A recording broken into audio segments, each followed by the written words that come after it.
Hello everyone, my name is Whistler and welcome back to another episode of my hardcore series. I hope you're all having a good day today. So, today I'm going to build a kelp farm. Why? Because I'd have a few fuel issues in this world and I'd quite like to sort them with something that just automatically renews itself, you know? So, yeah, a kelp farm. Now, I've gotten a lot of kelp in this thing here, but I can't do anything with normal kelp. That's only good for forming water sources and stuff, so I need to cook that in order to get dried kelp, and then I can turn the dried kelp into the dried kelp blocks, which is the fuel source. And for this farm, I'm also going to need a lot of pistons and a lot of observers, so this is going to end up being rather resource intensive, that's for sure. I hope I've got enough iron for this. I swear, I need that iron farm soon. That's okay though, I've gotten plenty of iron in this chest. It should be more than enough for today. Or at least that's the hope anyway. So yeah, let's just craft all of those pistons together and all of the observers. I think I'm going to need around 3.5 stacks of pistons and observers. And the kelp farm is going to be like a tileable design, so I'm going to need as many observers as I have pistons. I think I'm going to need some more nether quartz though, so let's mine up some of this stuff! Mine! Right, and there we go. We now have 3.5 stacks of observers and 3.5 stacks of pistons. That should be more than enough for what I have planned today, and hopefully I'll have some left over. Now, for the design of the kelp farm, I'd quite like to make it like a nether-themed build. I'm going to have it in that coral ravine that I've been making over the last couple of episodes. So I think I'd quite like to have a lot of crimson wood, but I can't help but feel like I don't have very much of this. I've got plenty of shroom lights, that should be more than enough, but I think I'm going to need more crimson wood. Yeah, this just doesn't seem like enough, so I guess I'm going to have to farm up some of that. That's okay though, that's exactly what these tree tubes are for. And ooh, there's even a snow block for me to break. This is the wrong place for you, and Enderman must have placed that here. So yeah, I built these tree tubes to act as my tree farm. So it's pretty simple. All I need to do is plant the saplings in the centre here, and then chop them down. Now, I know this is a bit of a slow manual tree farm, but this wasn't built with like automation in mind. It was built to get me lots of leaves and like to be able to harvest like the nether wart blocks really fast, and that's exactly what it does. I'm pretty happy with it. I came up with this design myself, although there must be a better way of doing this for surely. I'm pretty happy with how it turned out though. It's how I got all of the leaves for the creeper tree. Right, okay, that's probably enough wood for today's project. Or at least I hope it is. If I need more than this, then I'll be shocked. Now, I don't really have a need for all of these nether wart blocks, so I'm just going to send them straight into the composter. Nothing else to do with them, so I may as well make some bone meal out of them. Good stuff. Now, for the kelp farm, I think I'd quite like it to be on this wall here somewhere. I definitely need to have it like accessible from this coral ravine. Like I'd love to have just like a bunch of farms down here. So I think somewhere in this general vicinity, I think is going to be the ideal place. So yeah, let's dig a giant hole so that we're able to start this farm. Let's go!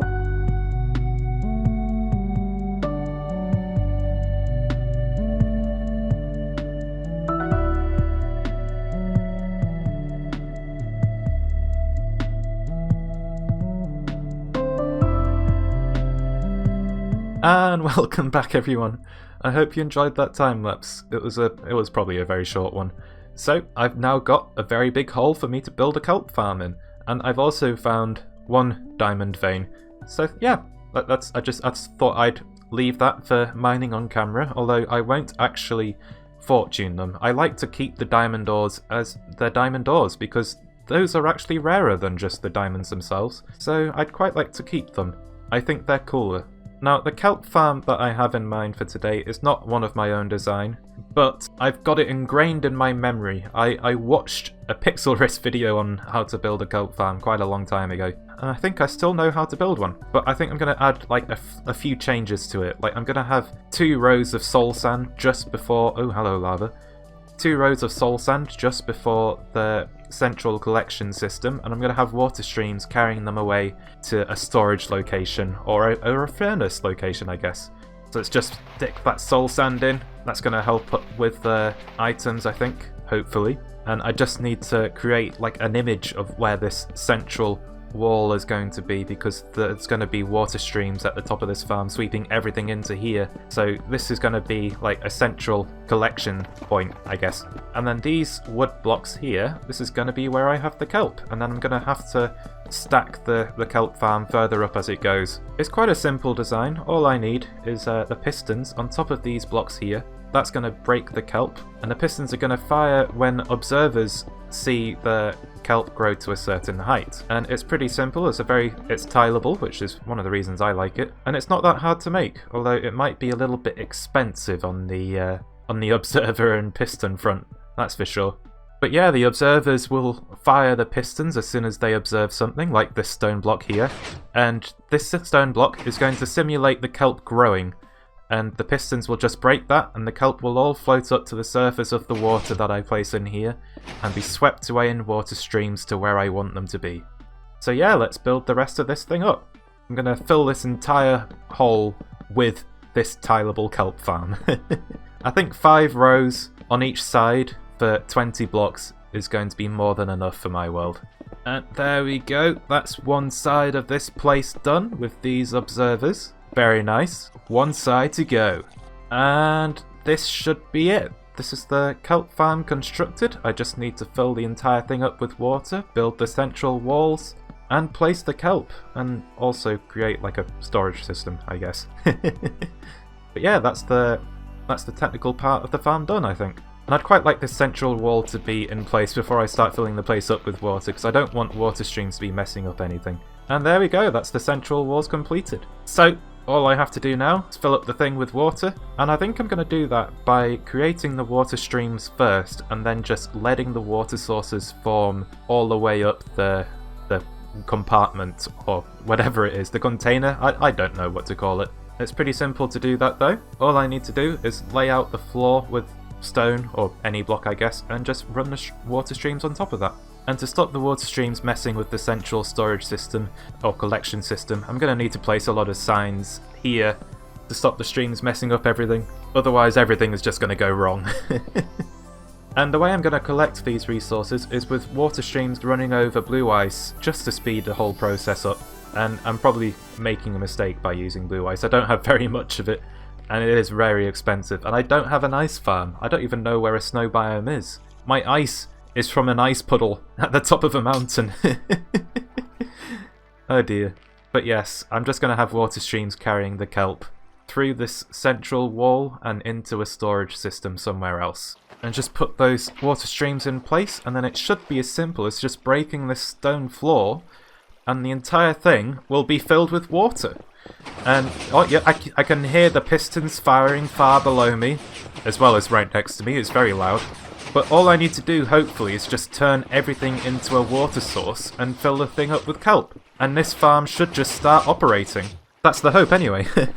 Right, this is turning out to be a bit of an issue, because if I grow the kelp to the observer fires and it breaks the water source.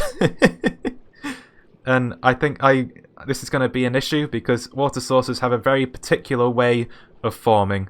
That's okay though. I'll work out some way of getting around that. And I think one of the ways to do that is just with ice. I think if I just let these melt in front of the observers, or the pistons, then I should have plenty of water sources forming all over the farm that it really doesn't matter. So let's just place these in, and hopefully that will work, and I'll actually get water sources up of all of these pistons here. Right, that's all of the ice blocks in, and I think this might be enough, hopefully.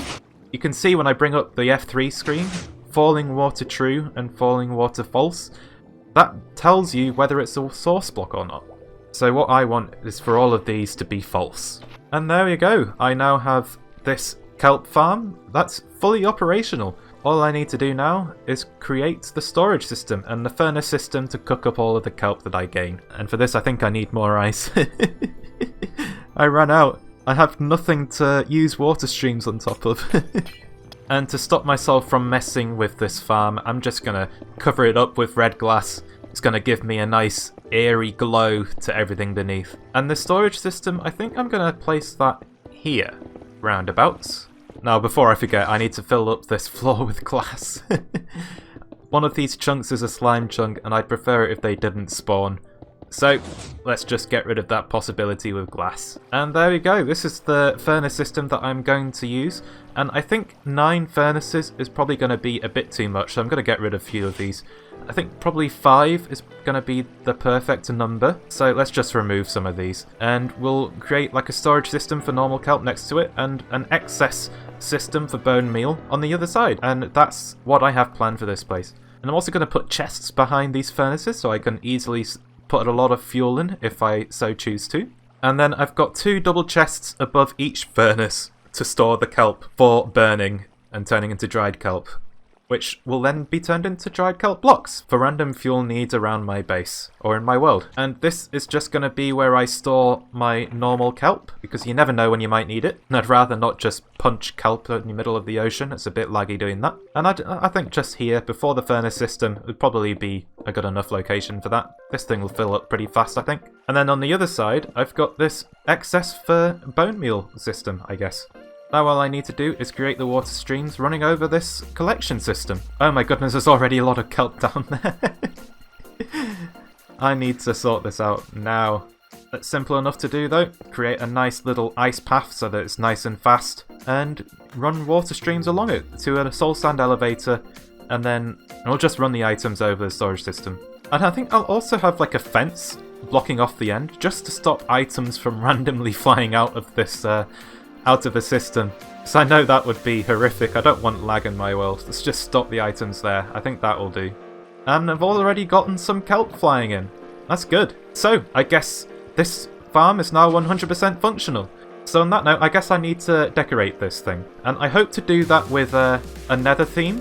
I know there's already started with the Nether theme, but I hope to continue it. And for that, I'm going to need lava sources, blackstone, basalt, and probably more crimson wood, maybe? But yeah, let's go for this underwater Nether theme. I hope you enjoyed that time lapse, everyone. Let's go!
And welcome back everyone, I hope you enjoyed that time lapse.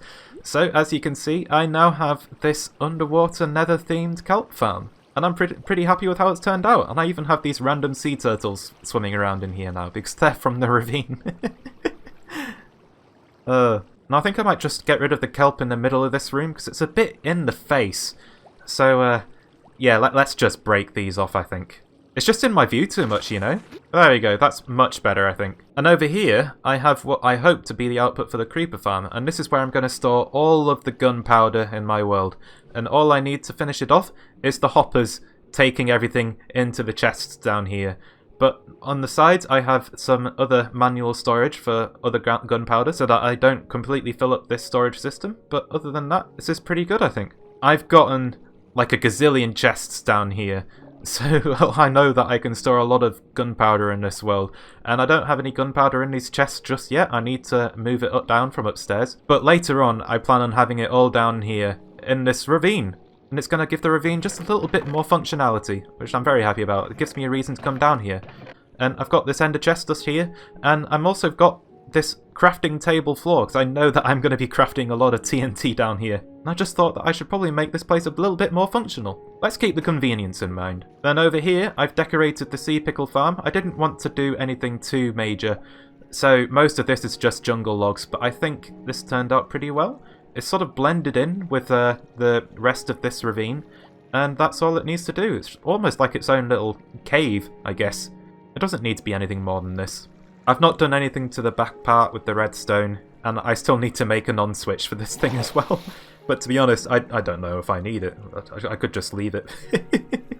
But yeah, I now have a very functional ravine, with a grand total of 3 farms in it already. The sea pickle farm, the gunpowder farm, and the kelp farm. I might put something else down here in the future. I've got a zombie spawner down here somewhere, and maybe I might put something else down here, I don't know. But yeah, I just love the fact that I've gotten a reason to come down here with these farms. And that's actually some advice that I'm going to give to you viewers, because I honestly find that builds are a lot better in your mind when you have a reason to turn up to them. So just build a farm nearby, and you'll always come and visit. Now, one issue I have with waterlogging in Minecraft is that it doesn't really waterlog hoppers. And as such, I have a lot of blue air blocks in this storage system over here, and I just wish that this would look better, but unfortunately it doesn't. Oh my goodness! That lightning made me jump. Let's sleep that storm away. I don't want a creeper tree to set on fire.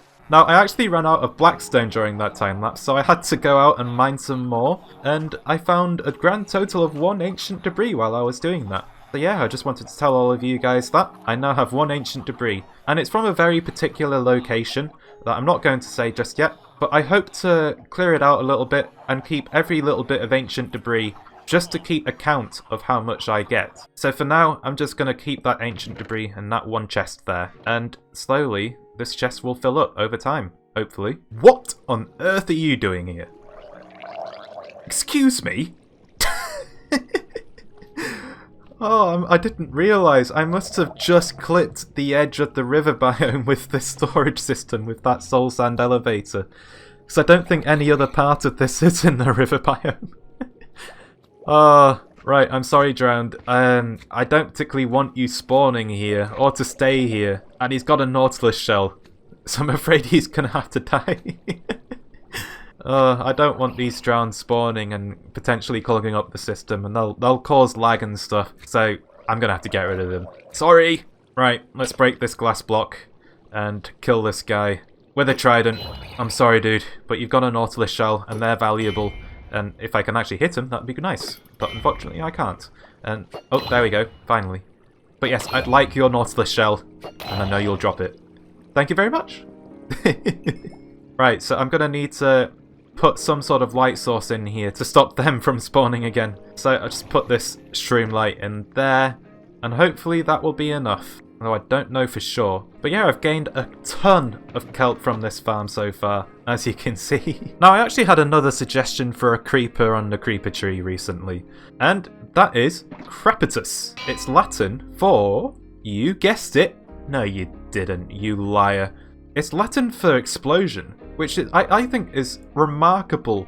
It's just remarkable how close the word crepitus is to creeper. So I was like, yeah, I will name one of these creepers after this suggestion, that's for sure. So I've only gotten 2 creepers left on this tree, and after this name tag, only 1. So if you guys have any final suggestions for the creepers on this tree, feel free to let me know. If I like them, they'll make it on the tree, and it'll be in this world permanently. Yeah, let's just name tag this guy with crepitus. Hello, sir. Can I see that? Yes. only just. But yeah, let's just mark him as complete by placing this glass block back and removing the dirt. 1 creeper remains. So that means I've named 29 creepers on this tree so far. So to make that number to a nice rounded 30, let me know a suggestion, and I'll see what happens. I'm afraid that I'm going to have to make that the end of the episode though. I hope you enjoyed, and if you did enjoy, then be sure to leave a like on this video, and if you enjoy my content, then why not subscribe? I'll be happy to have you around. But on that note, bye! Thank you for watching.